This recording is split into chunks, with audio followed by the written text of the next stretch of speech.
हा हा हा, अब भगवान के हो गए, भगवान हमारे हैं। यदि नाथ का नाम दया निधि है तो दया भी करेंगे कभी न कभी।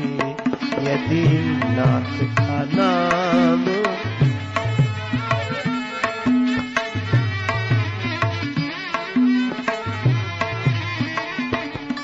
अघहारी हरि दुखिया जन के दुख क्लेश हरेंगे कभी न कभी।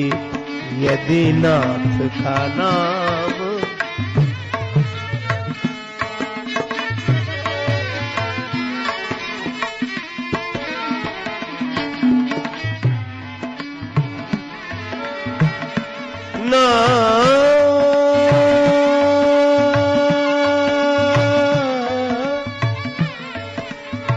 नाथ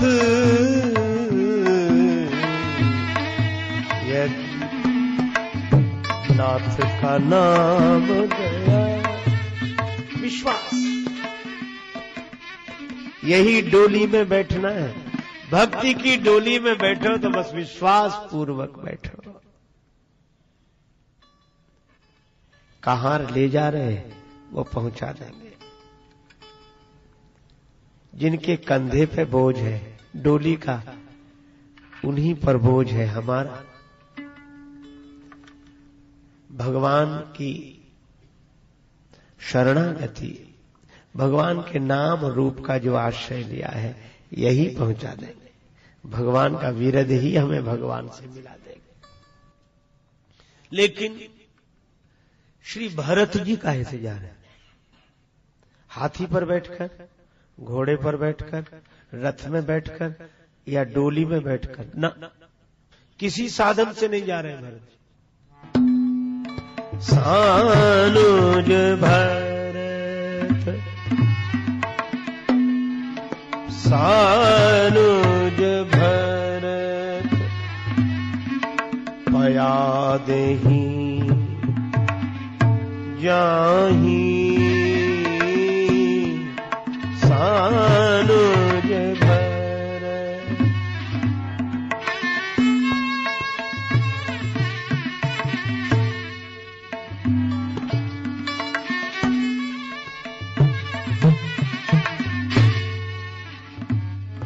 बनसिया राम समुझी मन माही। बनसिया राम समुझी मन माही। सानुज भरत पया देहि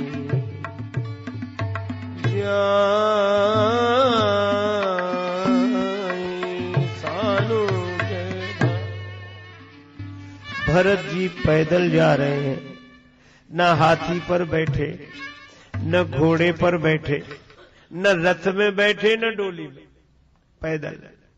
अच्छा, ये पैदल चलने वाले कौन है? ये न ज्ञानी है, न योगी है, न धर्मात्मा है, न भक्त है। ये कौन है? अच्छा, जब व्यक्ति दो पैदल चलेगा तो दो पांव से ही तो चलेगा। एक पांव आगे, एक पांव पीछे, फिर ये पांव आगे, वो पीछे। ये दो पांव से चलने वाले लोग पैदल हैं, पैदल चलने वाले। और मुझे लगता है कि अगर जीवन में ज्ञान की निष्ठा धारण न कर सकें, योगी न हो सकें, भक्त न हो सकें, धर्मात्मा न हो सकें, तो कोई चिंता मत करो। ये दो पांव से ही चलो, अर्थात दो पद से चलो। और दो पद का अर्थ है श्री राम नाम के दो अक्षर, इन्हीं के सहारे चलो। रेमन तू दो अक्षर पढ़ ले, दो अक्षर के राम नाम से जीवन अपना गढ़ ले। बस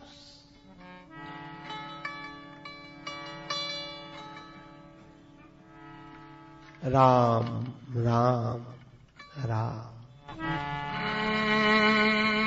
बस यही है। भरत जी से सेवकों ने कहा, होई ही तात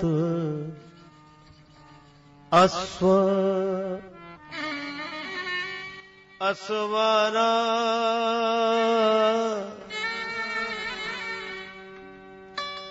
घोड़े पर बैठ जाए। आप पैदल चल रहे हैं, यह ठीक नहीं। श्री भरत के आंखों से तो आंसू बरस रहे हैं। भरत जी ने सेवकों से कहा, ठीक कहते हो, हम पैदल चल रहे हैं, यह सचमुच ठीक नहीं है, हमें पैदल नहीं जाना चाहिए। फिर सिर भरी जाऊं उचित अस मोरा, सब ते सेवक धर्म कठोरा।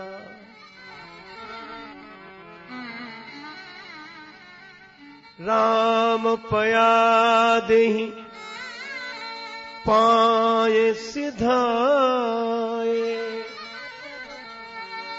हम कहाँ रथ गज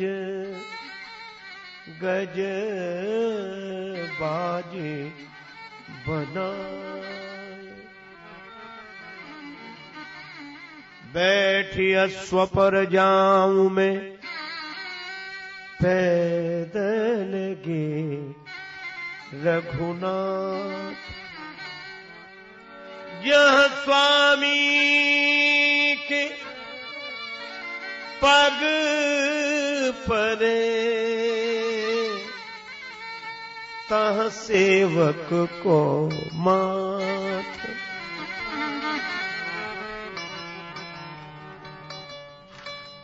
भरत जी कहते हैं, श्री राम, माता जानकी, लक्ष्मण भैया के संग इसी मार्ग से पैदल पैदल गए हैं। जिस रास्ते पर हमारे जीवन सर्वस्व श्री सीताराम बिना पादत्राण के निरावरण चरण विचरण करते हुए गए हो, उसी रास्ते पर मैं घोड़े पर बैठकर जाऊं? क्या यही भक्त का लक्षण है? यही सेवक का व्यवहार होना चाहिए? सबते सेवक धर्म कठोरा। सेवक का धर्म सबसे अधिक कठोर है। सेवक सुख चाहे, सेवक और सुख चाहे संभव नहीं है, क्योंकि सेवक सुख देने के लिए होता है, सुख लेने के लिए नहीं। बहुत बार सेवक लोग शिकायत करते हैं, जब से इनकी सेवा में बड़े परेशान, थोड़ा भी आराम भी नहीं मिलता। तो हमने कहा फिर आए काहे को, घर में कर दे आराम। हाँ, एक बात है, सेवक को आराम भले ही न मिले, पर उसकी तपस्या बेकार नहीं जाती। उसे आराम न मिले पर राम मिल जाते हैं। सेवक सुख चाहे और मान भिखारी, भिखारी चाहे कि लोग हमारा सम्मान करें, संभव नहीं। सेवक सुख चाहे मान, भिखारी व्यसनी धन। और जो व्यसनी स्वभाव का है वह चाहे कि धन का संग्रह हो जाए, वह धनी हो जाए। शुभ गति व्यभिचारी, चरित्रहीन व्यक्ति, शील विहीन व्यक्ति अपनी शुभ गति की कल्पना करे, संभव नहीं। लोभी जस चाहे, और लोभी आदमी चाहे कि हमारी जय जयकार हो, यश हो नहीं सकता। और चार गुमानी और अभिमानी आदमी चाहे कि धर्म अर्थ काम मोक्ष हमें मिल जाएंगे, नभ दुह दूध चाहती ये प्राणी। ये लोग ऐसे समझो जैसे कोई आकाश को निचोड़कर दूध पीना चाहता हो, संभव नहीं है। सेवक सुख। भरत जी कहते सिर भर जाऊं उचित असमोरा। और जब भरत जी ने यह बात कही तो उनके जो सेवक हैं, भरत जी तो राम जी के सेवक हैं और भरत जी के साथ जो आए भरत जी के सेवक हैं। तो श्री तुलसीदास जी कहते हैं कि वो सेवक सोचते हैं कि जब राम जी के सेवक हमारे स्वामी श्री भरत अपने स्वामी के पैदल चलने के स्थान पर सिर के बल जाना चाहते हैं और हम भरत जी के सेवक हैं, तो जिसका स्वामी ही सिर के बल जा रहा हो उसका सेवक फिर कैसे चलकर जाएगा। तो सुन सेवक गण गरहि गलान। लेकिन एक और संकेत है, कोतल संग जाहि डुरियाई। घोड़े को साथ लिए हैं सेवक लोग, यद्यपि प्रयोग नहीं कर रहे हैं, पैदल जा रहे हैं, पर साथ क्यों लिए हैं जब पैदल जा रहे हैं? इसका अर्थ यह है कि हम भले ही उस मार्ग से न चलें, उस साधन का व्यवहार न करें, लेकिन वह साधन व्यर्थ नहीं है। अपनी साधना में, अपनी निष्ठा में रहते हुए दूसरों के साधन का विरोध नहीं करना चाहिए, उसका भी मंडन करना चाहिए। यह बात अलग है कि हम जिस नाव में बैठे हैं पार उसी से होंगे, पर दूसरा भी जा रहा है तो उसकी भी नाव है, उसका विरोध नहीं है, पर हमारा यह मान। लेकिन एक और विचित्रता, भरत जी तो जा रहे हैं दीन भाव से पैदल, पर लोगों में अभिमान जाग गया, क्योंकि व्यक्ति का मन गलत अर्थ बहुत जल्दी ग्रहण करता है, जो अर्थ नहीं होता वही कुछ का कुछ समझ जाते हैं लोग। मैंने एक कहानी सुनी थी एक संत के मुख से बचपन में, याद मुझे अब तक। एक बहुत नासमझ मूर्ख प्रकृति का पर सरल सीधा आदमी था। संयोग से उसका विवाह हुआ और पत्नी बहुत सुशिक्षित विदुषी थी, घर की मर्यादा रखने वाली, बात रखने वाली। लौट कर गई, उसने अपने सखियों के पूछने पर बताया कि बड़ा अच्छा परिवार है और जिनसे मेरा विवाह हुआ वे बड़े योग्य हैं, बहुत शिक्षित हैं। अपने घर की बात प्रशंसा के रूप में कही, पर उसे क्या पता था दूसरे ही दिन पति ससुराल आ गए और उसे समझाने का मौका भी नहीं मिला कि जरा सावधानी पूर्वक रहना, हमने जो कहा है वह बात बनी रहे। भोजन बनाने वह स्वयं ही बैठी, गांव की परंपरा, चूल्हे पर रोटी बनाई जाती, पूड़ी बनाई। अब उसके सामने गई तो उसकी सखियां परीक्षा के लिए खड़ी थी कि बहुत योग्य हैं, जरा देखें। वो ऐसा विचित्र व्यक्ति एक पूड़ी का ग्रास ही न करे, एक ही बार में उठावे पूरी पूरी, और उसमें साग रखे, वो एक बार में ही खा जाए। अब वो उसकी सहेलियां देख देख कर मुस्कुरा रही थी, तो इस बिचारी को बड़ी लाज लगी, लेकिन कहे कैसे? तो इसने इशारा किया, अंगुली द्वय उठाई गंवार अपन पति को देख। 2 उंगलियां उठाई कि एक एक पूरी के ग्रास दुई करे, जाके कम से कम एक पूरी के 2 टुकड़े तो कर। पति ने बहुत देर बाद देखा, ओ बोले हमारी पत्नी कितनी समझदार है, कह रही इतने चलकर थक कर आए हो, भूखे हो, एक में क्या होता 2-2 पूड़ियां एक साथ खाओ। बोलो, इशारा कुछ था, अर्थ कुछ लिया। अब 2-2 को चावे लाग्यो मूढ़ जब एक साथ 2-2, तो बेचारी क्या कहती, माथा पीट लिया। माथ ठोक त्रिया कहे लाज सो डरे जा।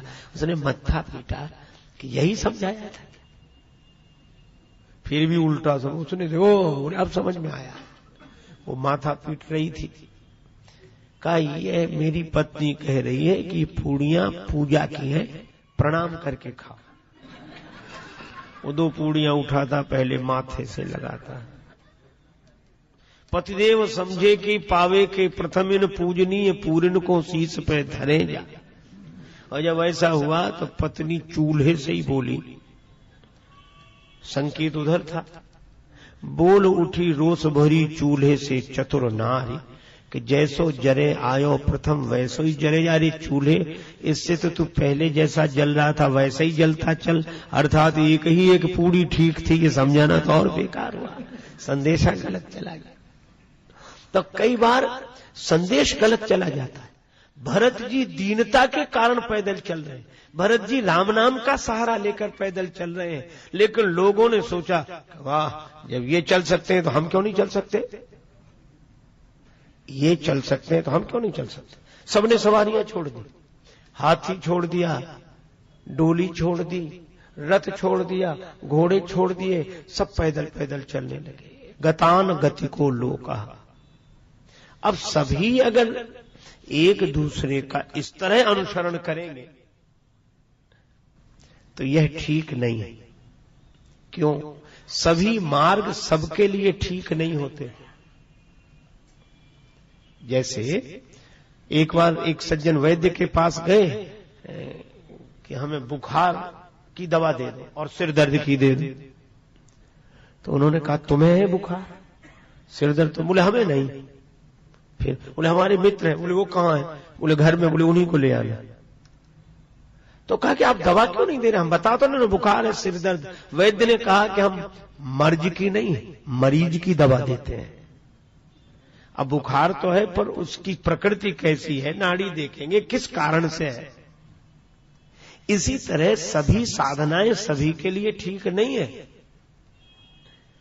वह व्यक्ति के मन की बनावट पर निर्भर करती है, प्रवृत्ति पर निर्भर करती है।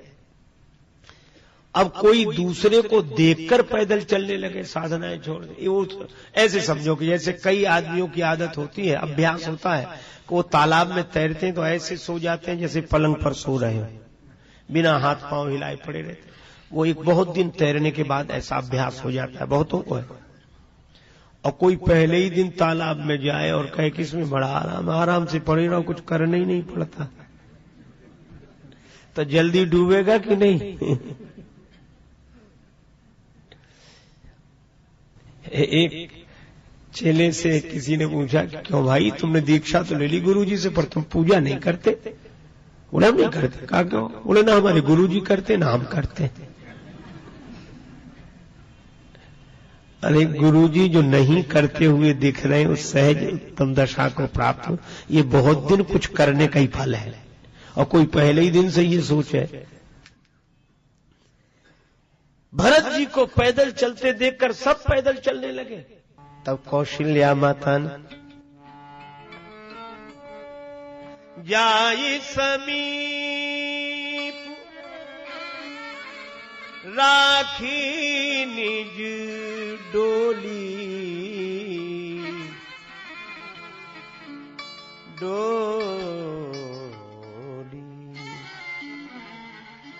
राम मातु मृदु, राम मातु मृदु बानी बोली, जाए समीप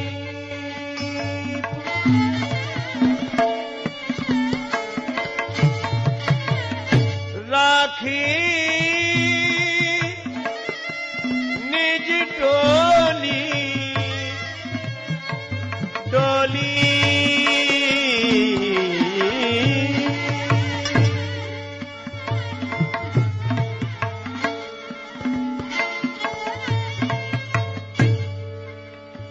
रागी निज डोली, जाए समीप, जाए समीप, जाए समीप।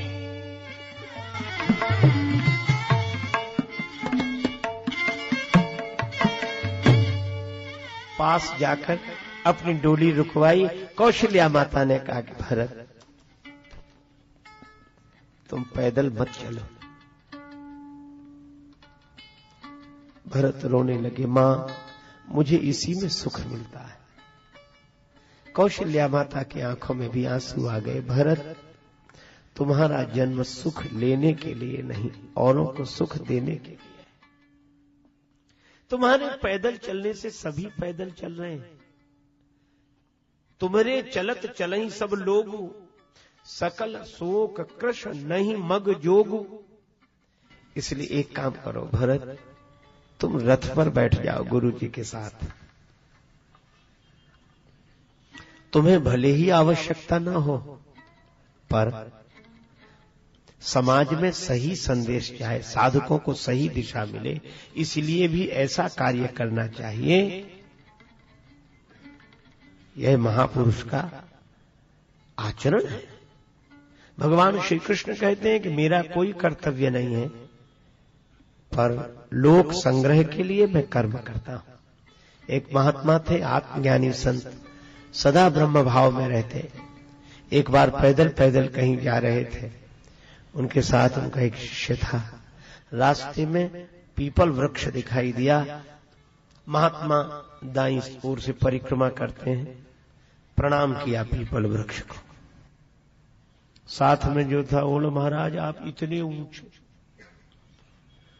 ब्रह्म भाव में रहने वाले, आपको भी अभी ये पीपल को प्रणाम करने की जरूरत है। आपको क्या जरूरत है जो इसे प्रणाम कर रहे हो? महात्मा मुस्कुराए, बोले ये मैं अपने लिए नहीं, तुम्हारे लिए कर रहा हूं। हमें तो जरूरत नहीं है, लेकिन अगर मैं नहीं करूंगा तो तुम्हें सहारा मिल जाएगा। कि कोई नहीं करते, बड़े बड़े महात्मा नहीं करते, हम काहे करें। इसलिए महात्माओं को आवश्यकता न होते हुए भी ऐसा आचरण करना होता है ताकि लोक शिक्षण हो सके। भरत तुम रथ पर बैठ जाओ। श्री भरत जी ने कोई विवाद नहीं किया। भक्त की एक ही पहचान है जो विवाद न करे। कोई विवाद नहीं, बैठ गए। तो सभी सवारियों पर बैठ गए। श्री भरत का दल आगे चला। निखाद राज को पता लगा, श्रृंगवेरपुर के राजा निखाद को, भरत आ रहे। सेवकों ने कहा चतुरंगणी सेना भी साथ है, रथ घोड़े हाथी पूरा दल बल है। बस निखाद राज भड़क गए। आज राम सेवक, निखाद राज कहते कि सन्मुख लौह भरत सन ले,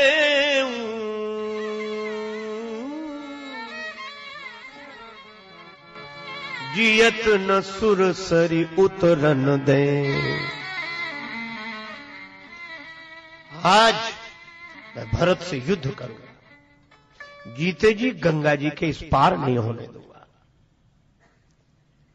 राम जी को असहाय जानकर, वनवासी जानकर उनसे युद्ध करने जा रहे हैं, उन पर चढ़ाई करने जा रहे हैं।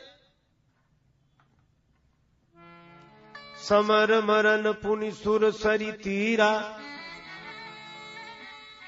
मरूंगा तो युद्ध में वीर गति को प्राप्त होगा, और वो भी गंगा जी के किनारे। राम काज क्षण भंग शरीरा,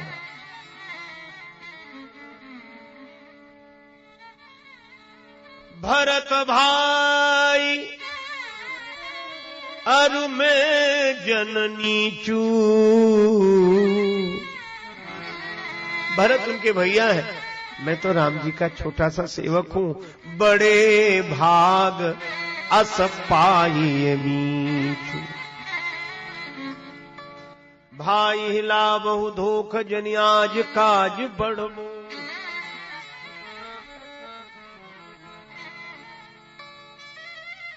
कार्य है मुझे, धोखा मत देना, तैयार हो जाओ युद्ध के लिए। अच्छा देखो, इस प्रसंग से एक शिक्षा और मिलती। हृदय मिले हों तो तन दूर रहने के बाद भी मन दूर नहीं होता, और मन ही न मिले हो तो आप इकट्ठे तो रह सकते हैं, एक कभी नहीं रह सकते।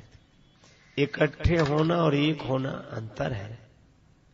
जहां हृदय मिलते हो वहां व्यक्ति एक होते हैं, और जहां हाथ मिलते हैं वहां इकट्ठे होते हैं। हाथ के साथ यही कठिनाई है, कब कौन किससे हाथ मिला ले, आपको पता ही नहीं लगेगा कब कौन किससे हाथ मिलाने वाला है। और दूसरी भी बात है, कब कौन हाथ खींच ले, पता ही नहीं लगता। एक से पूछा कि हाथ खींच क्यों लिया जो मिलाया था, तो बोले हमने तो हाथ बनाने के लिए हाथ मिलाया था। बन गया तो खींच लिया। हाथ मिलते हैं वहां लोग इकट्ठे होते हैं, पर इन इकट्ठे हुए लोगों को एक मत समझना। पर जहां हृदय मिलते हैं वहां व्यक्ति एक होते हैं।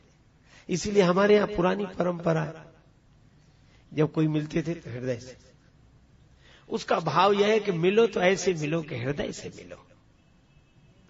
भले ही तन के मिलने के ढंग से हृदय से न मिलो, पर भाव से हृदय से मिलो। संकेत वही है। चलो अब हृदय से मिलना बंद हो गया, चलो हाथ ही सही मिलते तो हैं, पर अब वो भी मिलने बंद हो गए। अब हाथ मिलते नहीं, अब हाथ हिलते। मिलते नहीं, हिलते। और इसका अर्थ साफ साफ कहते कि हम तुम्हारे नहीं, हम तुम्हारे नहीं, हमारे भरोसे मत रहना। तो सामने वाले भी कहते हैं कि क्या हमें तुम अपने ही समझते हो, हम भी तुम्हारे नहीं। आप देखो लक्ष्मण जी चित्रकूट में, निखाद राज श्रृंगवेरपुर में, और दोनों गुरु शिष्य हैं। निखाद राज को लक्ष्मण जी ने उपदेश किया रात्रि में गीता का, लक्ष्मण गीता कहलाता। और सही बात है, रात्रि में ही तो उपदेश की आवश्यकता है। मोह निशा सब सोवनिया। अच्छा, यह भी अद्भुत संकेत है कि उपदेश दिया किसने? का लक्ष्मण जी ने। क्यों? जागने लगे बैठ वीरासन। लक्ष्मण जी कभी सोए नहीं। इसका अर्थ क्या? जो सदा जागृत रहता हो, जो मोह की नींद में जागा हुआ हो, वही दूसरे को जगा सकता है। तो लक्ष्मण जी हैं गुरु और निखाद राज हैं शिष्य। देखो, संबंधों की हार्दिकता और आत्मीयता की विशेषता क्या है? शिष्य को देखकर गुरु की याद आ जाए, शिष्य को देखने से ही गुरु का स्मरण हो कि ये शिष्य ऐसा, तो गुरु जी ऐसे ही हो। इसलिए कई बार लोग शिष्य को देखकर ही गुरु जी, उनके शिष्य हैं क्या, तो कैसे? उनके रहन सहन ढंग से पहचाना, उठने बैठने से पहचाना, इतनी आत्मीयता। देखो, पुत्र से पिता का परिचय मिलता है, वह बिंदु परंपरा से उद्भूत है, और शिष्य से गुरु का परिचय मिलता है, वह नाद परंपरा से उत्पन्न है, उद्भूत है। हा हा हा हा। अब भगवान के हो गए, भगवान हमारे हैं। यदि नाथ का नाम